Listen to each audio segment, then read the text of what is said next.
नमस्कार, मी किशोरीच किचन मराठीमध्ये तुमचं मनपूर्वक स्वागत आहे. आज मी तुमच्यासोबत मटकीची उसळ कशी करायची हे शेअर करणार आहे.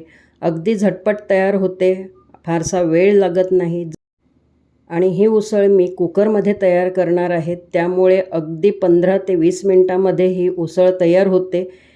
ही मटकीची भाजी तयार होते. तर इथे मी मोड आलेले मूग आहेत थोडे आणि मटकी आहे. ते स्वच्छ 2-3 पाण्याने धुवून घेतलेले आहेत. इथे मी आता भाजी फोडणी टाकून घेत आहे. तेलामध्ये जिरं मोहरी टाकून घेतलं, हिंग टाकलं, बारीक चिरलेला कांदा, मिरची आणि कढीपत्ता टाकून घेतला आहे. छान परतून घ्यायचा आहे लालसर रंगावर.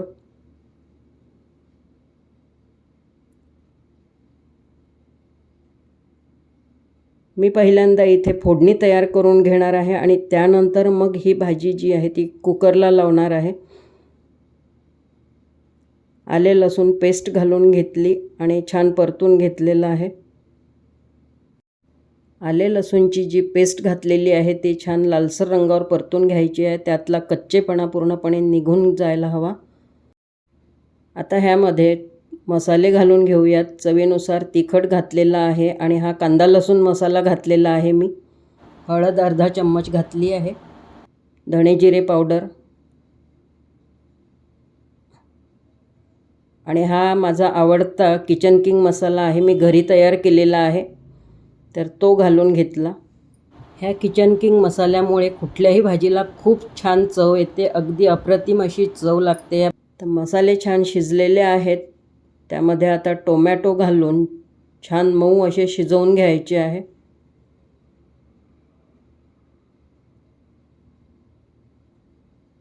झाकण ठेवून मी अगदी 2 ते 3 मिनटं हा मसाला जो आहे तो शिजवून घेतला आहे.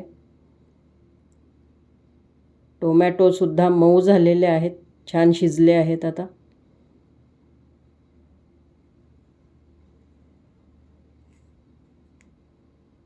आता ह्यामध्ये हे स्वच्छ धुवून घेतलेले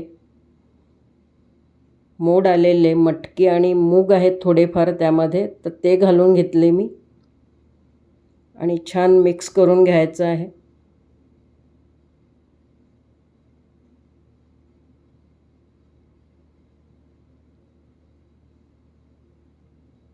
आता आपल्याला कितपत रस्सा हवा आहे ह्या भाजीला तर तेवढंच पाणी घालायचं आहे. जास्त पाणी घालण्याची आवश्यकता नाही आहे.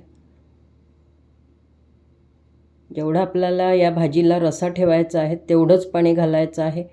मी ह्या भाजीमध्ये अजूनपर्यंत मीठ घातलेलं नाही आहे, तर मीठ आपण सर्वात शेवटी घालणार आहोत. कस्तुरी मेथी टाकून घेत आहे थोडी.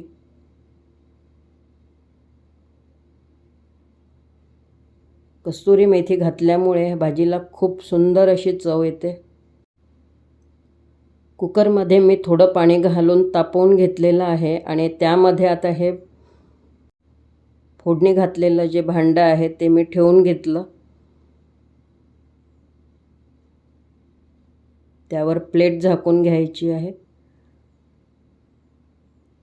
आणि आता ह्या भाजीसोबत मी भातसुद्धा शिजवून घेणार आहे. तर मी तांदूळसुद्धा स्वच्छ धुवून घेऊन भात मांडून घेतला आहे. तर दोन्ही कामं माझे एका वेळेस होतात. दोन्ही पदार्थ माझे एकदम शिजणार आहेत. भाजी आणि भातसुद्धा दोन्ही एका वेळेस होणार आहेत. तर 4-5 शिट्ट्यांमध्ये ही भाजी छानपैकी शिजून जाणार आहे.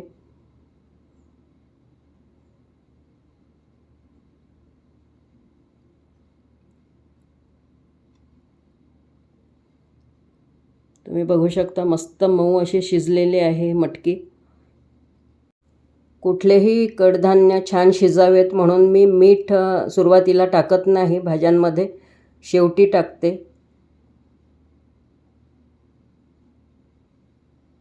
आता ह्यामध्ये मी चवीनुसार मीठ घालून घेत आहे आणि 5 मिनटं अगदी मंद आचेवर शिजवून घेणार आहे. फक्त जे मीठ आहे ते छानपैकी मुरल्या पाहिजे या भाजीमध्ये, म्हणून मी मंद आचेवर शिजवून घेणार आहे. ह्यामध्ये पाणी वगैरे घालण्याची गरज नाही आहे, कारण आपण जेवढं पाणी घातलं होतं तेवढाच ह्या भाजीला रस्सा आलेला आहे. आता ह्यावर कोथिंबीर टाकून घेतली. तर माझी आजची ही रेसिपी तुम्हाला कशी वाटली ते मला कमेंट करून नक्की कळवा. आवडली असेल तर लाईक करा, शेअर करा आणि सबस्क्राईब करा. थँक्यू.